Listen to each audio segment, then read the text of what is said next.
My name is Jamie Anderson, and my audience includes my buddy Roger, Here. my buddy Lee, Here. my wife Victoria, Here. and my 15-year-old son Xavier. Here. Okay, and the topic that I'll be discussing for my informative speech is the 14th century disease known as the Black Plague. Okay, now to start things off, I have a subjective question to ask of my audience, just a thought question. What if there was a modern day disease that's all of a sudden just appeared, almost like a thief in the night, and this disease happened to kill 1 in every 3 people that you knew?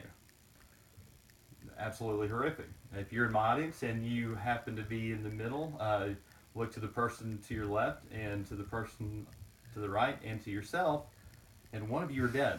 That's how horrific this was. There are no words to describe it. It basically changed the whole landscape of Europe because 1 in every 3 people were dead. It decimated the population. Before it did that, however, there was a lot of suffering.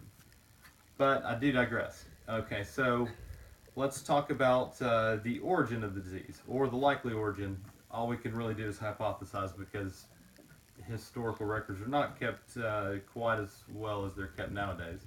They weren't too bad in 14th century Europe.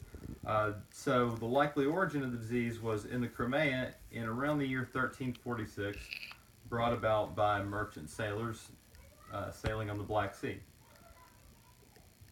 Now the disease peaked in the years between 1348 and 1350. It was during these years that people became very, very desperate. Just to give you a quote, in the book The Great Mortality, An Intimate History of the Black Death, the most devastating plague of all time, the author John Kelly wrote of the horror of this disease, quote, "Everywhere there are delirious men who talk to the wind and stain their pants with bloody leakage."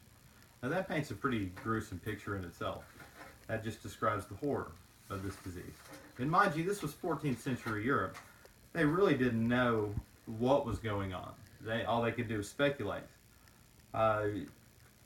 In another quote by Godfrey in his account on eyewitnesshistory.com, having no defense and no understanding of the cause of the pestilence, the men, women, and children were caught in its onslaught, and they were bewildered, panicked, and finally devastated.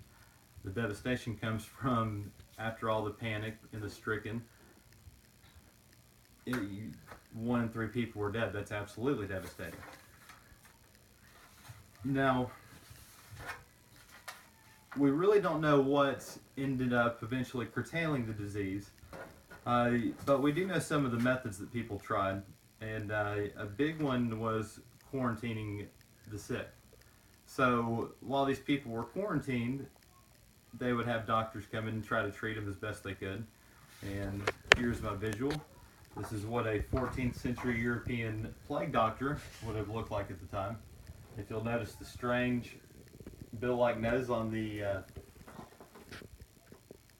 mask, there were actually herbs that they would put. That's why it's so long, so they could stuff the nose with herbs, just in case it came about that the disease was airborne and you got it from the nasal cavity. A couple more interesting things about the photo.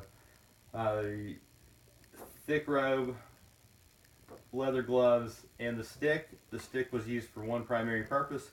That was to keep the infected souls at distance. They would literally poke them and keep them away from the doctors, so the doctors did not contract this disease. Now, to quote author Eugene Tognati, medicine was impotent against plague. The only way to avoid infection was to avoid contact with infected persons. So again, they were very reactive. They were not proactive. Now, to conclude the speech, I'd just like to say that we really don't know why the disease did curtail, but the leading theory at the time is that quarantining efforts eventually curtailed it, and the eventual cause of the disease was actually caused from the was caused from black rats that were infected with fleas. Now these fleas ended up jumping ship, so to speak, on the humans. The fleas would bite the humans, and thus the Black Death was born.